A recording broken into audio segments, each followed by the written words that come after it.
तर राज्याचे मुख्यमंत्री देवेंद्र फडणवीस यांच्या घरी देखील बाप्पांचं आगमन झालं आणि त्यांनी विधिवत पूजा देखील केलेली आहे। यासोबतच मनसे अध्यक्ष राज ठाकरे, सुनील तटकरे, पंकजा मुंडे, नाना पटोले, विनोद तावडे, दीपक केसरकर, शाहू महाराज छत्रपती या सगळ्या राजकीय नेत्यांच्या घरी बाप्पांचं आगमन झालेलं आहे। ही दृश्य देखील आम्ही तुम्हाला दाखवतोय।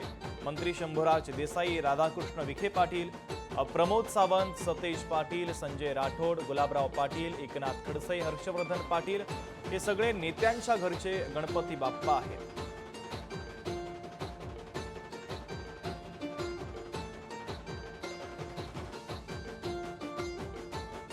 संपूर्ण महाराष्ट्रभर गणेशोत्सवाचा उत्साह आपल्याला पाहायला मिळतोय आणि प्रत्येकाच्या घरी आपल्या लाडक्या बाप्पाचं आगमन झालेलं आहे आणि नेत्यांच्या घरी देखील गणपती बाप्पा विराजमान झालेत। हे दृश्य आम्ही तुम्हाला दाखवतो।